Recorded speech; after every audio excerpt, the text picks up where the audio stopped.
At the University of Rochester, every aspiring maker, healer, performer, and researcher has the power to make the world ever better. Whether you uncover breakthroughs in our laser lab, discover the next healthcare solution, further your artistry, or explore through research, you have the chance to make a profound impact, starting right now. Dive in today and find your better at rochester.edu/better. Welcome back, everybody. It's your time to Ed Up on the Ed Up Experience podcast, where we make education your business. This is Dr. Joe Salustio back with you on another episode here of the Ed Up Experience podcast, and we keep trucking on as we continue to interview the most innovative leaders in and around higher education today. And we've been doing this for over 5 years, 1,100 people in higher education, about 350 college and university presidents, which of course is our most popular series within all of our episodes, the President Series. People what's going on with college and university presidents today and how they're doing this very hard work of serving students in a uncertain environment, and these are the conversations we have to have about restoring the value of higher ed, and that's why this President Series is so important and so popular. And here at the Ed Up Experience, we do a couple other things that we want to let you know about our audience. Number one, if you haven't heard, if you've been listening to these episodes, you have heard, but I'm going to say it again. The Ed Up Experience has a part of our offering now where we're publishing episodes. Episodes is what we record. We're publishing articles that our colleagues write across higher education about things going on in higher ed. Maybe it's a new program. Maybe it's some add-on at the college or university in which you represent. Maybe there's some unique piece of your business that you want to let your colleagues across the industry know about. Maybe it wasn't right for a trade publication because it's not and there's no angle, and that trade publication doesn't want to pick it up. Well, the Ed Up Experience does. We want to pick up the good news. We want to pick up the things that are going well at your college or university. Have somebody write an article, send it to us at edupexperience.com. We're going to publish it. We're going to put it on our website. We're going to send it out to our global audience. We're going to give you even more of a reach on the things that are happening at your college or university. Number two, if you did not know, we are launching, Elvin, co-founder of the Ed Up Experience, and I, and Dean Hoke, our partner, launching the first ever higher education podcasting conference called a Higher Ed PodCon. It is happening on July 12th, 2025 on the campus of University of Illinois, Chicago, in Chicago, Illinois. We're going to be bringing in people, podcasters, those that are interested in using podcasts as a media tool to recruit students for alumni podcasts and so on. The first ever and hopefully annual after this, a higher ed podcasting conference called Higher Ed PodCon, put on by the Ed Up Experience and Dean Hoke. And we're so excited and hope to see you there. Registration is open, higheredpodcon.com. That's a lot of talking. Thank you for listening. Let's get to my guest right now. She's been waiting super patiently. And a little story about my guest before I get into it. And she is so nice, by the way. And when I met her, I went to shake her hand and she almost blasted her. She spilled her coffee, but instead of spilling it on me, she spilled it on the table. So she just turned it right at the right second. Instead of me being soaked with coffee, the table got it. And I appreciate that very much. Ladies and gentlemen, my guest. She's Dr. Britt Rios-Ellis. She's president at Cal State University Stanislaus. Britt, welcome to an Ed Up Mike. How are you? Thank you so much, Joe. It's a pleasure to be here. And we hit it off right away when we were talking, because I'm just like, thank you for not spilling this coffee on me. And then I gave my seat to you because you're so much more important than I was at the conference we were. I can't even remember where we were. But it was so great to talk to you. And what I remember about you, and I remember this about you, is your business card was in English, and on the backside it was in Spanish. And yes. I go, well, that's unique. I haven't seen that too often. So tell us, that kind of gives a little insight into what's going on at Stanislaus State. Tell us about the university. What do you do and how do you do it? Okay, Joe, do you want that in English or in Espanol? Well, we do have a podcast in our network called Erup Español. You'll have to go on Okay, that podcast to do it in Spanish. We're going to take it on English. I Yeah. would love to do that. I'm joking, but thank you for highlighting that because that's such an important part of our campus and who we are. So Stan State is located right in the heart of the Central Valley, and it's a region defined by resilience, hard work, and extraordinary generosity. Folks often say we're Valley tough. I've also found it to be in my 8 months here, we are Valley kind. Mm. Folks here are extremely family oriented, really committed to Stan State and making sure that our students have an opportunity to thrive, which they do.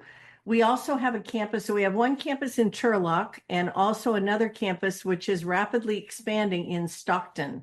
So the Turlock campus is in Stanislaus County, and the Stockton campus is in San Joaquin County.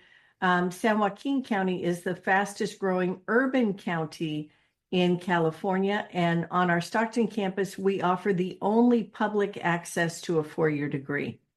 Amazing. Idea. Yes, definitely. So we are a Hispanic-Serving Institution. We're very proud of that, and an MSI, Minority-Serving Institution. We're deeply committed to equity and access, and we're very welcoming for students from every background. We have a strong Assyrian population. We have a growing African-American population. We are also on tribal lands and really growing that population as well.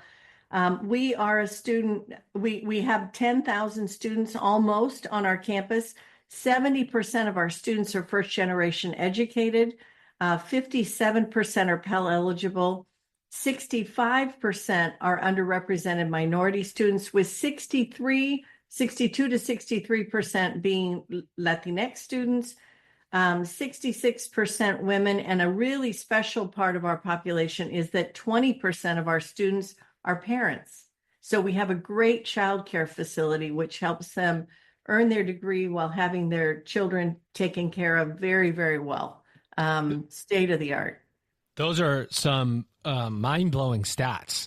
So as somebody who's worked in higher ed for 25 years or so, when you start rattling those off and you say 70% first gen, 65% minority underserved, and 20% parents, I just, like, a red light goes off and I go, retention,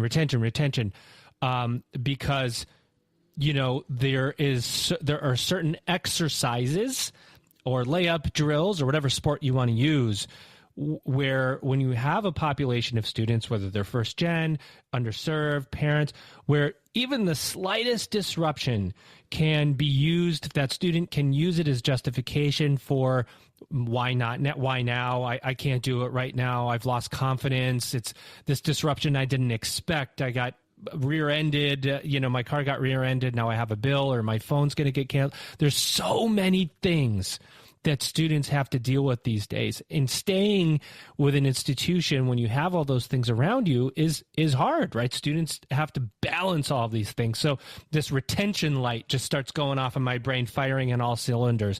Can you talk a little bit about just retention and persistence efforts and how important it is to be really embedded with students, because they're transient, right? Like, you got to keep them. Right. Well, we're really proud of our retention rates. And one of the things that we do very intentionally at Stan State is meet students where they are. We have an incredible basic needs program. We have a closet where folks can go in and get any of the things they need, whether they're interviewing for a job or whether they just need something to put on. We really try to make sure that we're meeting students exactly where they are. We have a rapid housing program, all kinds of things. And one of the things that we do really well here is that we meet those needs without any stigma, without anything associated with helping them understand that life doesn't stop when they come to school. And we get that. And we're there to help them get through. We have over 80% first year retention rate. Wow. we have very, very high retention rates, which lead to one of the reasons why we have such an incredible group of alumni. One of the things that's been so impressive to me, even if I'm standing in Yosemite 2.5 hours away, I'll be standing talking with someone, watching a phenomenon, and or looking at the mountain, and guess what? There's a Stan State alum standing right next to me, and our alum love us and we love them. So many grew up here in the Central Valley, but other folks come, and often from a big city, and decide they want to live here forever. It is just a great environment to be in.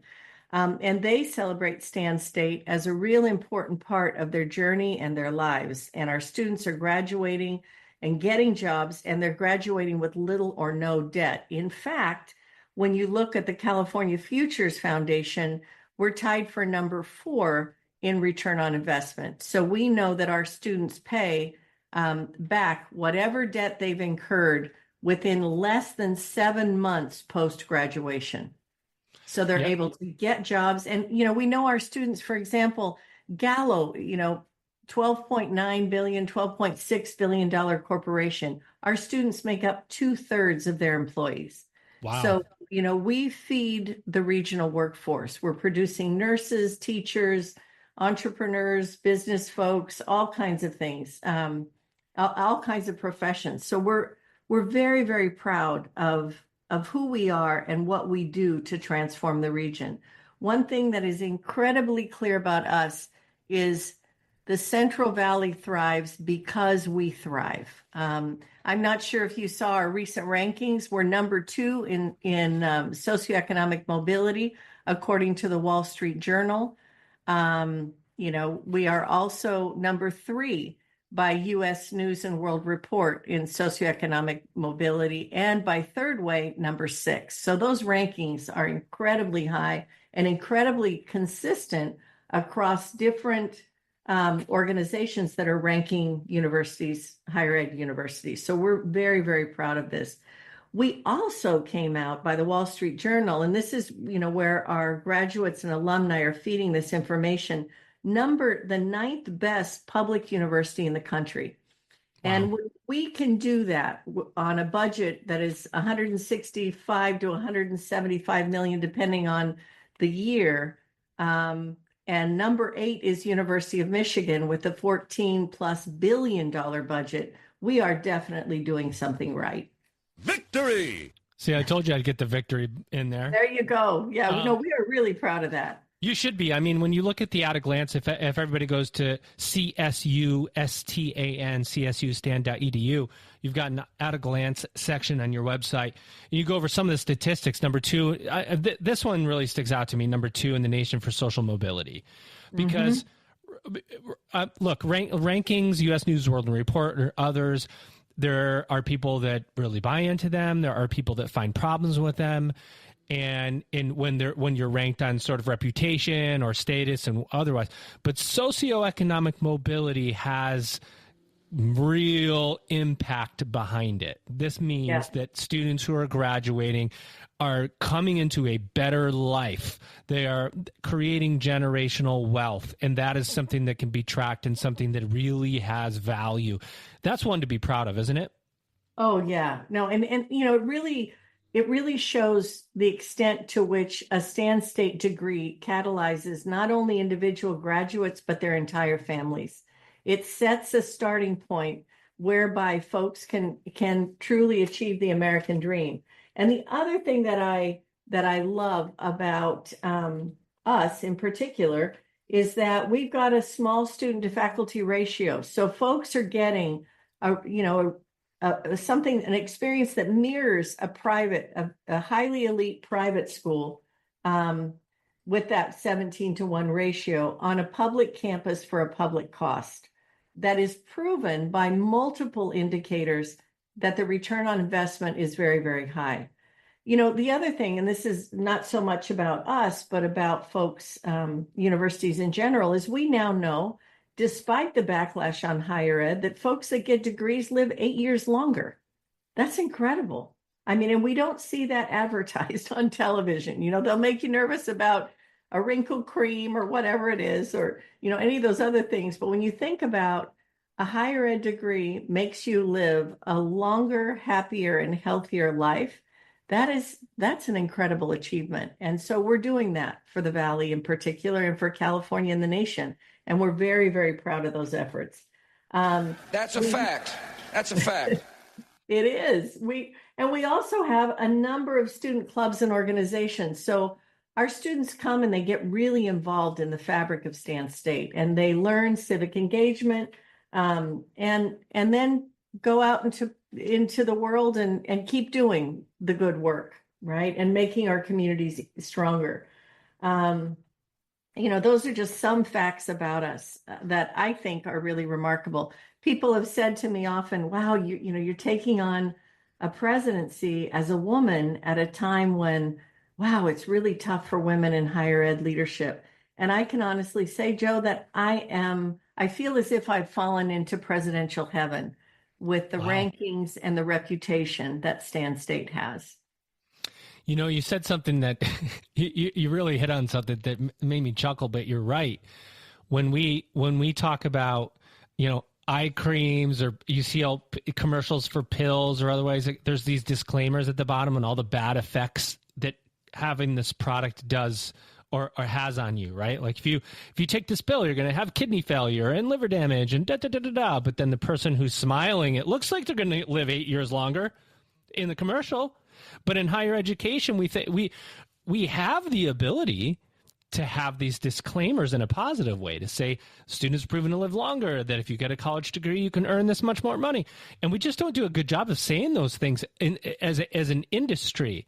And I thought, yes, boy, wouldn't it be interesting for all of us that are offering degrees to have some disclaimer at the bottom that lists all the positive things that you get with a college degree? And I wonder why nobody's done anything like that. It's really funny that you put it that way. It really, it made me think there for a second. And you're absolutely right. Yeah, no, I mean, it is what, again, degrees help folks live longer, happier, and healthier lives. It's very, very simple. Yeah, you live longer, be happier, make more money, have all these other, benefits. I think the divorce rates are lower. I mean, it's crazy. What do you make of the conversation that still is out there, of the detractors, that you will, that say, college is just not worth it anymore, and higher ed's going to just disappear over time because students don't think a degree's worth it anymore? You think there's any merit to that conversation? What's missing? Why is it still happening?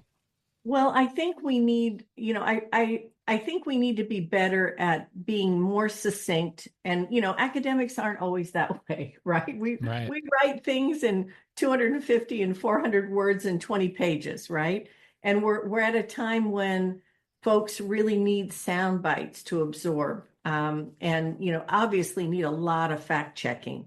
But, what we know is that particularly public education in our regional comprehensive universities, or RCUs as we call them, is really transforming communities. The CSU overall, and we've got 450,000 students. We are the largest university system in the world. Yep. And we're impacting the socioeconomic mobility of California. And as I look at, some of the budget cuts and what's coming down the pike potentially, it becomes really concerning, because a lot of us aren't thinking about what's going to happen when those increased incomes are no longer part of our tax rolls, right? And no longer part of, state revenue or national revenue. And, the dollars that we need to make to make things run. And I would say we do that at Stan State at a really, and within the CSU at a really reasonable cost.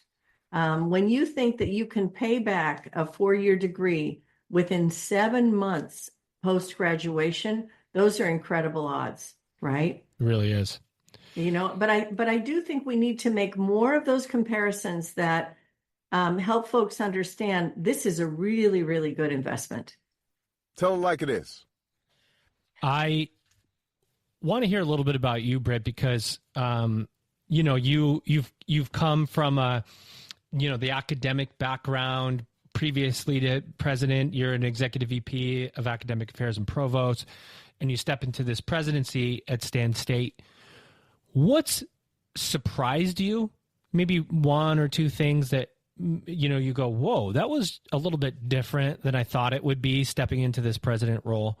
And maybe what's something that you go, you know what, this is exactly what I thought it was, and it's as good as I knew it would be. So I think, some of the things that have really surprised me, and these are macro things, is the national pushback on higher ed. And the comparison so often to very high-priced private institutions. It's as if private institutions were where everyone is going to school. And when we know that that's not the case, right? There are some elite institutions, and they're great places to study, where you do pay top dollar. But the fact that you can get an excellent education at a public institution where your investment is going to, it's not going to break the bank, and that there are ways of getting assistance, scholarships, financial aid, all of those things. And those folks then come into our economies and help their respective regions and states and nation thrive. So, I guess the pushback for me, because my higher ed experience was such a transformational space for me.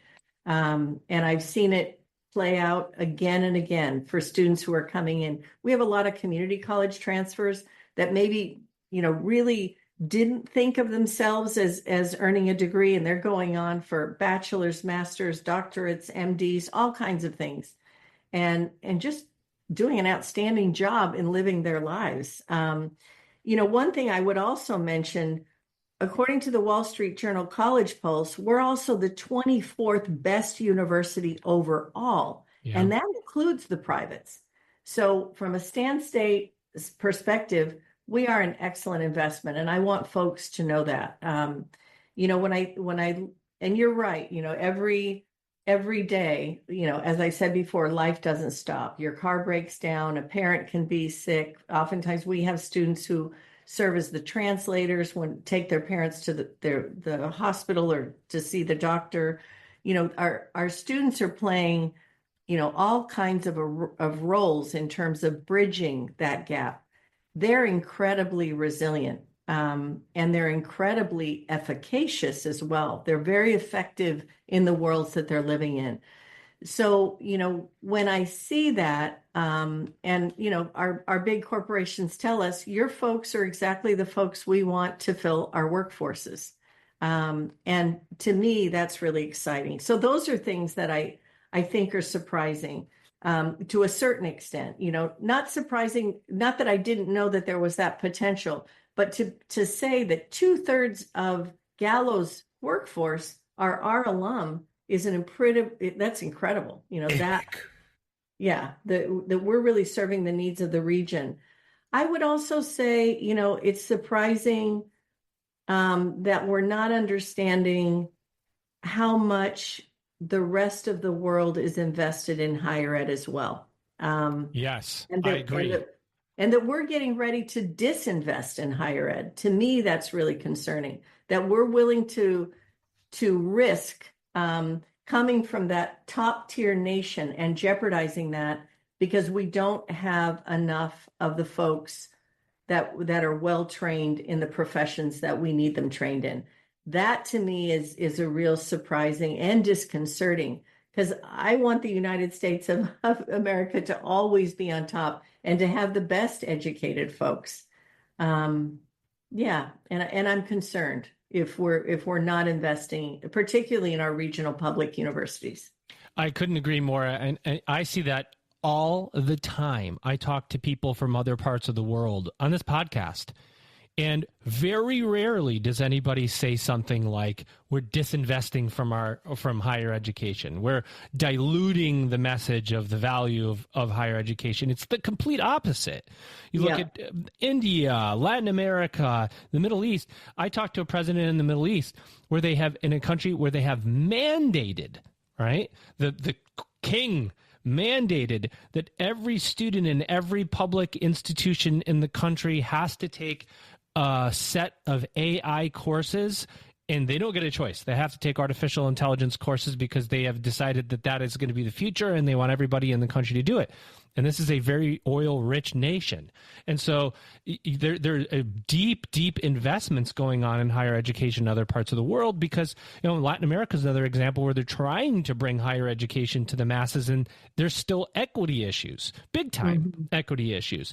Yeah. Everybody would go to get their higher education if they are able, but they're not. So maybe we're spoiled a little bit. Maybe we and to your point, we allow the news cycles of higher ed to be dominated by 20 institutions that or higher ed, quote unquote, is too expensive. And I'll say, I read that all the time. Higher education's costs are out of control. And I ask, well, who is higher education? Who exactly are we talking about? What institutions? There's publics, there's privates, there's for-profits, there's all different types of institutions. And we don't put a qualifier on it. We just lump everybody together. And that's been part of the messaging problem, don't you think? At the University of Rochester, every aspiring maker, healer, performer, and researcher has the power to make the world ever better. Whether you uncover breakthroughs in our laser lab, discover the next healthcare solution, further your artistry, or explore through research, you have the chance to make a profound impact, starting right now. Dive in today and find your better at rochester.edu/better. Absolutely. And we're not alike. We're alike in some ways, but, very different. We know that the tuition fees here, after aid, the average cost is $6,000 at Stan State. Wow. Wow. For a 4-year degree, that's less than you'll pay for a car. Outstanding. And something that will continue to generate revenue. And I also think that, a higher ed experience is something that will be with you your entire life. It's something you take with you, unlike all of the worldly possessions that we see around us all the time, So it is so important. And, and when I look at our students in particular, our students become their ancestors' wildest dreams, right? Yes. Many folks came to the U.S. wanting that American dream, and our graduates are the epitome of that. And that's a really exciting thing to lead. There's just... Well, speaking of exciting, or maybe nerve-wracking might be what I want to talk a little bit about disruption without talking about politics, because we are in a time of transition and policy transition and so on, administrative personnel and so on. And although we all have our individual opinions and it's really easy to get into the detail, I think that the better focus for us as administrators is to talk about how, Britt, how are you managing the emotions, the concerns, the uncertainty of your stakeholders on campus at all levels, given the disruption? It creates a lot of uncertainties, right? When things are in limbo, and I'm talking about funding models, and I'm talking about all different actual new regulations that come out, it causes havoc for college campuses in lots of ways. And that always ends up affecting the consumer or the student in one way or another. And it's something that we have to very carefully manage. Can you talk about what you've been doing to manage everyone on campus, stakeholders, with this disruption, and how you keep everyone focused on the job? So even in the face of a storm, I try to be a really reflective leader. And that means that I save reaction for, a fire or something like that. And I'm telling you that as a fire survivor. My husband and I, our family lost everything in 2021. Did you really? We did. Your house burned down? Yes, it did. So I'm so sorry to hear that. That is crazy. And perhaps that moment, or that, series of moments like no other, really taught me that, there's only one way, and that's through. You can't move around tragedy. You can't, or alarming events. So it really taught me to sit back and, at least respond. And when I can, reflect on that response. So if we were sitting in front of each other, reaction is way at the bottom. What we want is someone who can respond, but also reflect. And so moving up that hierarchy and leading in a very, very reflective way. So I think right now what we're dealing with is, a lot of distraction, a lot of change. And what I keep telling our students and anyone who will listen is that you're here at the university to focus on your future, right? And these things are like little pebbles or rocks in your path, right? You're going to move around them, over them. You're going to be able to get through this, but you have to keep your focus on the future. The other day we were on the bilingual radio. It's a national radio program in Spanish.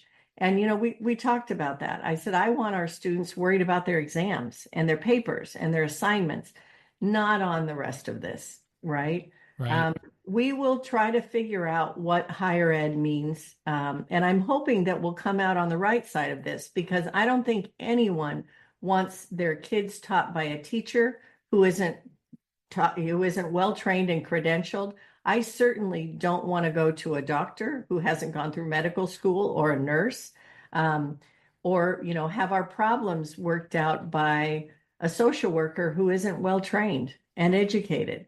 So, I don't know anyone, regardless of political party, who wants that. Right. So, if we truly are going to be a nation, indivisible, for justice and liberty for all, we've got to keep moving in that direction. And I think, higher ed again is the best source. People said there's certain professions that are very noble. I think higher ed right now is an incredibly noble profession, and taking that opportunity to really highlight the integrity of higher ed and the hard work that we're all doing to make sure that folks really understand the transformative potential of higher ed is really essential. I like that. You're absolutely right. That's why we do this podcast, to be quite honest, because I do believe, and co-founder Elvin Freitas does as well, that this is noble work. We both have worked in higher education for many, many, many years. And to your point, you cannot take it away from someone. And we've been really poor at telling the story as a industry to the public. And the public can turn, and I get to interview people from all different types of perspectives. I have interviewed people that think a degree is worthless. I interviewed people that think the skills economy is going to take over. MOOCs, I interviewed 2U back when they were doing their valuation was billions of dollars. And it always comes down to the fact that there's no way, and I have interviewed people from everywhere, that I'm going to turn around to my kids and say, you know what, I think we're going to do something different than sending you to college. So that'll never happen. I'll never do it. And I have more information coming to me than probably 99% of the people out there because of those that I interview. And I'm not going to do that. There's no way. And right. You just wonder, who is anyone really, it's like, we need to reclaim the message. Yeah. And when I think about people poo-pooing the value of a degree who have degrees themselves, I have to query. Yes. I have to question. I did want to come back and talk a little bit. You mentioned AI. Yeah. And I wanted just to let you know that the California State University system is becoming, all of our campuses are becoming AI driven.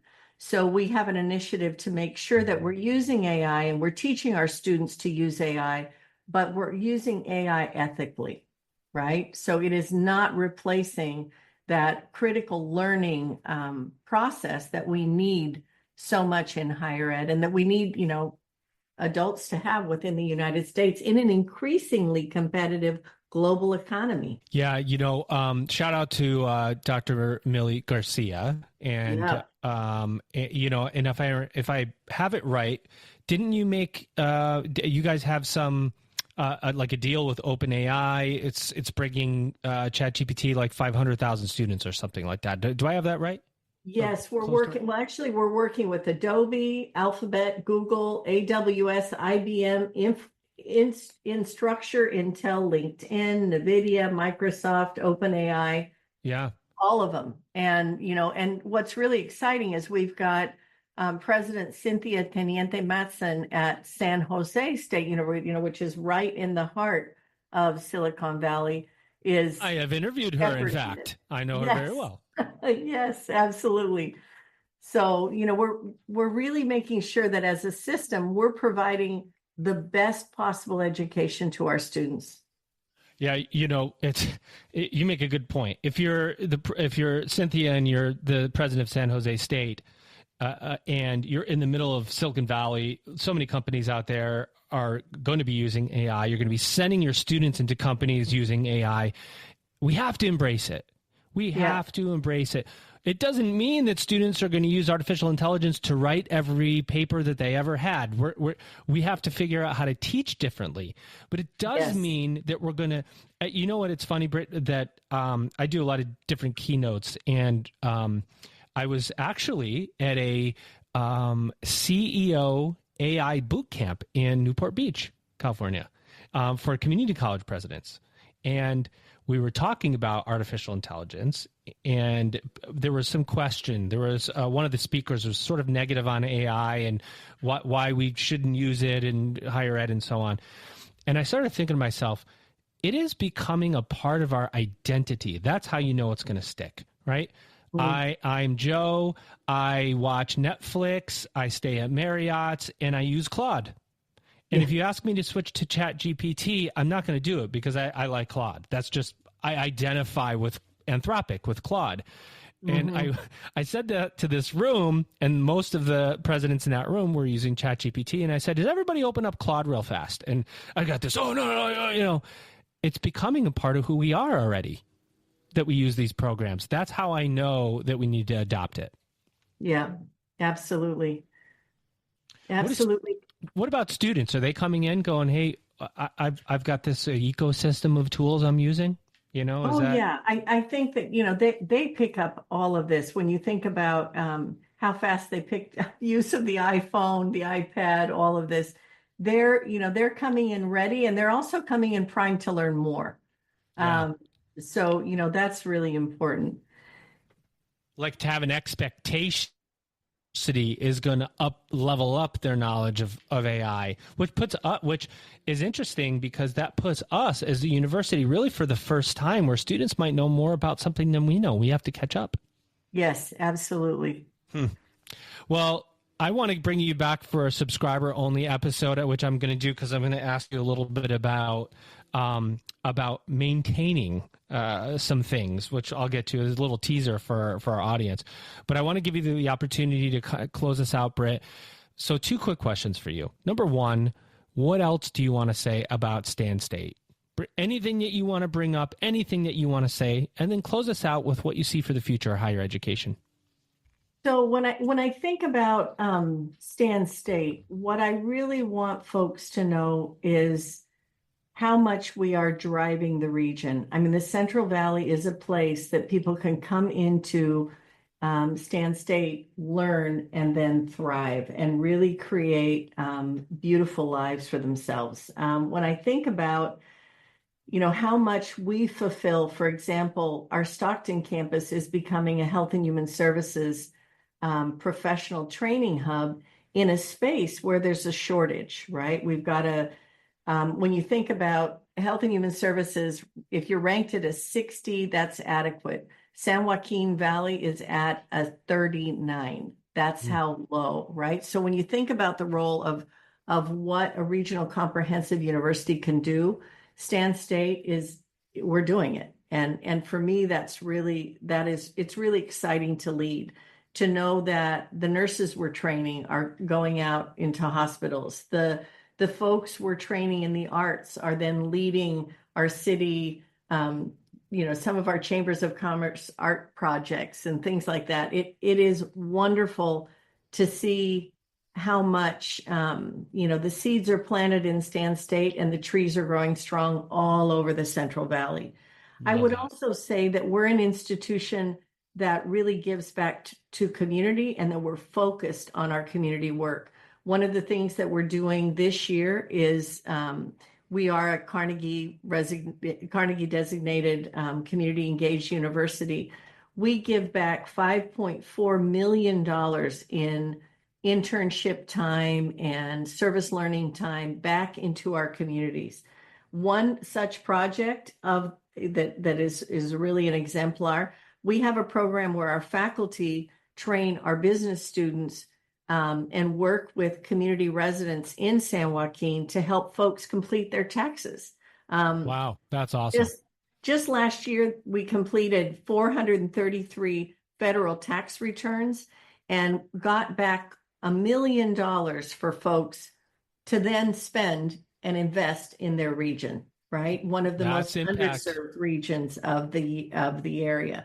We also have our Warrior Entrepreneur and Innovation Challenge, so really fostering student-led businesses. And we have a student TikTok team. So I'm now on TikTok. I'm doing different things on TikTok. Watch out for Britt Rios-Ellis on TikTok, everyone. Well, and one of our students came in and she's graduated and she's one of the TikTok team members, and she brought me a beautiful card and she said, "I'm sorry, I've trained someone who's going to be coming in. My social media business is really taking off and I can't work." And this is exactly what we want to see, is folks thriving. So a shout out to Naomi.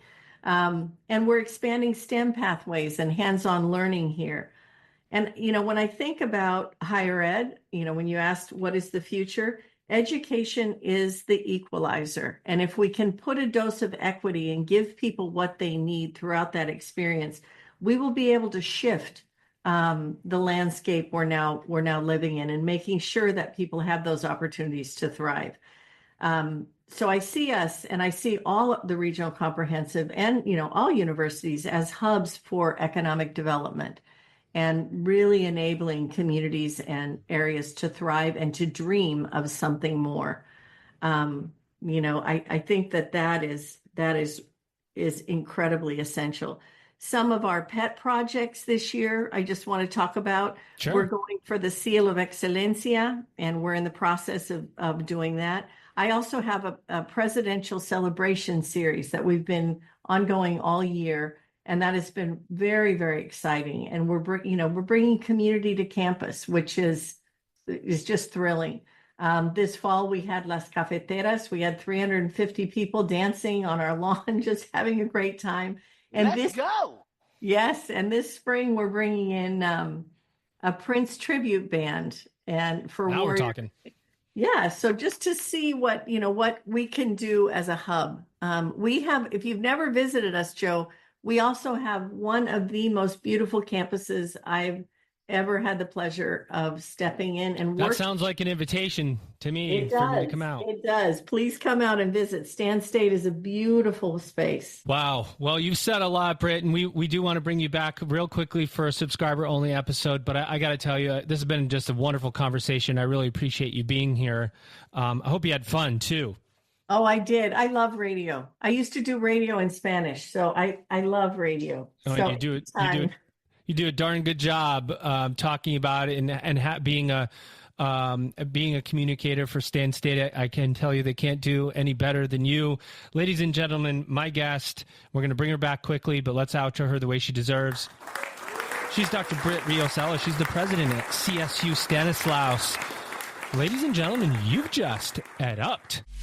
At the University of Rochester, every aspiring maker, healer, performer, and researcher has the power to make the world ever better. Whether you uncover breakthroughs in our laser lab, discover the next healthcare solution, further your artistry, or explore through research, you have the chance to make a profound impact, starting right now. Dive in today and find your better at rochester.edu/better.